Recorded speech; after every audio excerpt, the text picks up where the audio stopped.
Eh bien bonjour à tous les amis, supporters, supportrices parisiennes, amoureux du football, supporters de notre club, bienvenue à vous. On se retrouve pour une vidéo spéciale sur le cas Neymar. Voilà, je voulais revenir dessus et partager cet avis avec vous et essayer de rassurer les plus pessimistes d'entre vous qui croient que si Neymar va partir, c'est la fin du monde, c'est une catastrophe, machin. Donc je vais essayer de vous expliquer pourquoi pour moi, si Neymar quitte le Paris Saint-Germain, c'est pas du tout une catastrophe. Au contraire, je vais essayer de vous expliquer, ça serait plutôt positif. Voilà. D'abord, il faut rappeler une chose, puisque certains m'insultent dans mes vidéos quand j'en parle. On a certaines groupies qui ne veulent pas admettre la vérité, qui ne veulent pas voir la vérité en face, et qui pensent que les envies de départ de Neymar, ce ne sont que des rumeurs. Le problème, c'est que là, ça a dépassé le cadre des rumeurs. Ce n'est pas de simples rumeurs des Espagnols. La presse italienne le confirme, la presse française le confirme, Isabella Pagliari, journaliste brésilienne pour les médias brésiliens sur place à Paris et très proche des Brésiliens du PSG, a confirmé aussi que Neymar voulait se barrer. La presse brésilienne aussi en parle, tout le monde en parle. Et comme je vous l'ai dit, le silence du joueur en dit beaucoup, en dit long. Ça rappelle son silence qu'il avait fait lorsqu'il est venu du PSG au Barça, c'est exactement pareil. Le silence donc de Neymar. Le fait aussi que Nasser ait dit, en parlant de Neymar, que on ne l'a pas forcé, personne n'est obligé à venir. Donc quand tu sais que ton joueur il veut rester à 200%, tu ne sors pas des phrases comme ça. Cette phrase-là, rappelez-vous, je vous en avais parlé, m'avait mis déjà la puce à l'oreille. Et Neymar, contrairement à Kylian Mbappé hier, Kylian Mbappé a fait un tweet en marquant PSG 2019-2020 avec sa photo, avec le nouveau maillot du PSG. Donc lui, en 5 secondes, en juste un tweet qui prend une minute grand maximum, il a mis court à toutes les rumeurs. Voilà. Neymar ne l'a pas fait. Hein. Qu'on me dise oui, il est en vacances, oui, il se repose, oui, il prend du recul. Les gars, un tweet de une minute, ça va pas lui boucher le trou du cul, comme on dit. Hein. Donc c'est qu'il y a vraiment quelque chose. Il y a vraiment quelque chose.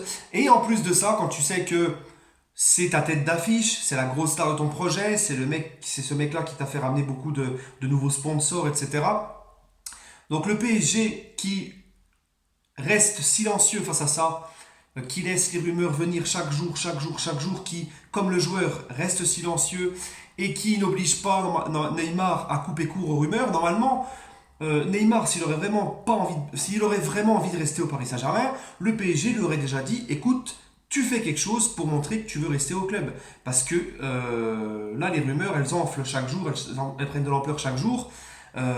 Donc, s'il n'y aurait aucun problème, le club lui aurait déjà obligé à se manifester, à démentir.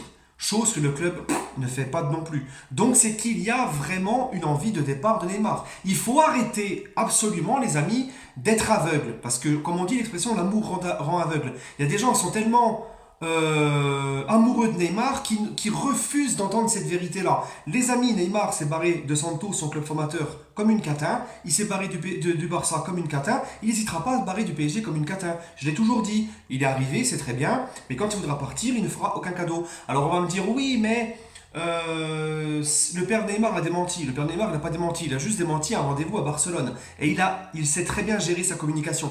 Il a juste dit, nous allons rentrer à Paris. Ça n'empêche pas de négocier avec le Barça. Et connaissant le père de Neymar, sa parole pour moi, elle vaut que dalle. Voilà. Parce que lui, c'est pas une Véronique Rabiot, mais presque. Hein, quand ça va pas et qu'ils veulent profiter, changer de club, etc., vous inquiétez pas que lui, il nous la mettra comme son fils. Bref, donc maintenant qu'on a remis un peu les choses en ordre concernant ses envies de départ, pour moi, il n'y a plus aucun doute, il a vraiment envie de partir du PSG. Maintenant, la question est toujours, est-ce qu'il va partir ou pas, selon si le Barça a les moyens de s'aligner sur ce que demande le PSG. Parce que le PSG ne va pas non plus le brader. Donc moi déjà, je me dis que, comme je vous l'ai dit, s'il reste ou s'il part, c'est positif. Le PSG, dans les deux cas, est gagnant. La première solution, il reste. Bon, on sait que Neymar est un gagnant, on sait que Neymar, même s'il reste à contre-cœur, il donnera tout sur le terrain. Ça reste un leader technique, ça reste un joueur exceptionnel quand il est sur le terrain. Donc si cette fois-ci il ne se blesse pas 3 mois à partir de février et qu'il ouvre la deuxième partie de saison la plus importante, et ben Neymar au moins bah, il reste et c'est un plus pour toi quand il est sur le terrain. Avoir un joueur comme Neymar, c'est que positif, ça c'est sûr et certain. Maintenant, Donc je pense que même si à contre-cœur il doit rester, parce que le Barça ne peut pas s'aligner ou quoi, il n'y a pas d'accord avec le PSG, je pense que vu que c'est un gagnant, il cherche le ballon d'or, etc., il ne va pas rechigner, quoi. Il va quand même faire son job, essayer de tout donner et de jouer et de gagner des choses. Donc c'est un point positif. Tu gardes Neymar dans ton effectif, c'est un point positif. Mais j'estime quand même que le fait qu'il parte, c'est encore plus positif. Et je m'explique pourquoi. Premièrement, les gars, premièrement, déjà, quand tu veux réinstaurer une institution forte dans ton projet, quand tu as l'intention, comme l'a dit Nasser Al-Khelaifi et comme est en train de faire Leonardo, de faire venir des mecs qui marchent tous ensemble, main dans la main, pour croire au projet du Paris Saint-Germain, faire avancer le Paris Saint-Germain, pour cela il te faut des mecs donc concernés, motivés à 200% et qui sont tous comme ça les uns envers les autres et qui sont tous dans la même direction.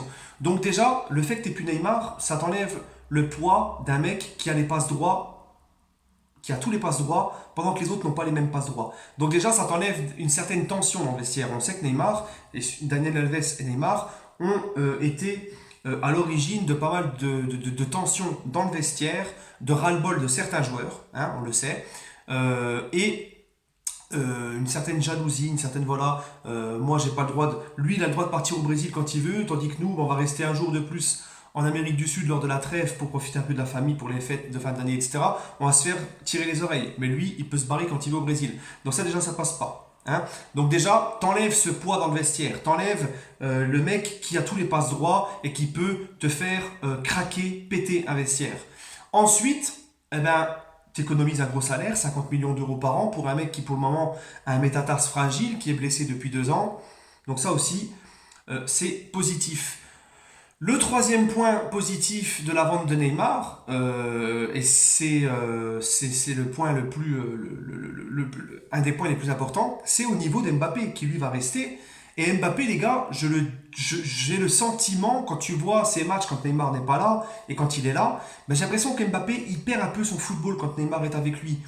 Il essaye de jouer un peu trop comme Neymar, il essaye de faire trop du Neymar, et j'ai l'impression que il devient un peu chiant sur le terrain. C'est pas le même mec. Là, si tu lui enlèves Neymar, il va pouvoir enfin prendre plus ses responsabilités comme il le voulait, et il aura plus de responsabilités à prendre sur le terrain, parce que l'attaque va quasiment se baser sur lui, ça sera la vraie tête de gondole. Et on sait que là, Mbappé, la dimension qu'il est en train de prendre médiatiquement, ses statistiques en Ligue 1, même si pour moi, vous savez, la Ligue 1 avec le PSG, ça ne veut pas dire grand-chose, mais quand tu vois l'ampleur que prend ce joueur, les statistiques qu'il a cette année, le nombre de buts, de passes décisives, etc., on sait que maintenant Mbappé, lui, il veut viser au bout d'un moment le gratin des top joueurs, il veut viser le ballon d'or. Donc j'ai toujours dit que c'est mauvais d'avoir dans une équipe deux mecs comme ça. T'as Neymar et Mbappé. Mbappé maintenant, c'est plus le petit mec qui est aux côtés de Neymar pour apprendre et évoluer. Non, maintenant, lui, il veut miser la barre plus haute. Donc, te séparer de Neymar permettrait à Mbappé d'être vraiment ta big star en attaque et ton potentiel ballon d'or de ton équipe. Voilà. Tu auras le Mbappé t'auras le PSG de Mbappé, le Barça de Messi, la Juve de Ronaldo. Voilà. Après Neymar, il veut rejoindre Messi au Barça, c'est son problème. Il veut continuer à rester dans l'ombre de Messi, c'est son problème. Hein. Donc tu te sépares de un de ces deux-là, parce que tu sais que pour moi la cohabitation va commencer à être compliquée entre les deux, vu l'ego qui commence à arriver chez Mbappé, etc. Ensuite, donc Mbappé, comme je vous le dis, je trouve beaucoup plus simple, joue beaucoup mieux quand il n'est pas aux côtés de Neymar. Moi, je l'ai constaté cette saison. Et le point le plus important, c'est l'aspect financier. Comme je vous l'ai dit, tu te sépares d'un salaire de 50 millions d'euros par an pour un mec qui est blessé, alors qu'il le fasse exprès ou pas. Encore, les gens me disent, oui, mais il ne fait pas exprès de se blesser. Ben encore heureux qu'il ne fait pas exprès de se blesser. Encore heureux. Mais ça n'empêche pas qu'il est blessé. Que ça soit volontaire ou involontaire, il est blessé. Donc, tu es perdant. Tu es perdant. 50 millions d'euros, 222 millions d'euros achetés, 50 millions d'euros de salaire à ce mec qui, la moitié du temps, eh ben, il vide les caisses de la Sécu parce qu'il est, il est blessé. Donc, il te sert à rien. Hein. Donc, tu fais des économies en salaire. On a appris que le Paris Saint-Germain avait une enveloppe de 200 millions d'euros pour recruter hors vente. Donc, imaginez, les gars, on a un mercato à 200, on a une enveloppe de 200 millions d'euros hors vente. Ça veut dire que si le Paris Saint-Germain vend Neymar, j'entends des sommes On sait que le Barça ne pourra pas mettre 300 millions d'euros sur Neymar, et le Barça essaie d'inclure des joueurs dans le transfert pour baisser le prix. On parle de 150 millions d'euros plus Coutinho et un autre joueur. Ou encore une autre version selon ESPN en Espagne, le Barça pourrait inclure Coutinho et donner 200 millions d'euros au Paris Saint-Germain. C'est énorme. Donc, tu fais une économie de salaire en laissant Neymar partir. Euh, Tu encaisses 150 voire 200 millions d'euros de plus à tes 200 millions de budget prévu déjà pour le mercato, ça te fait presque un mercato à 400 millions d'euros où tu peux dépenser. Donc là, les gars, tu peux te refaire un latéral gauche, tu peux aller te chercher 3-4 milieux de terrain, sachant que Sarabia est là pour 18 millions d'euros, Herrera va signer gratuitement.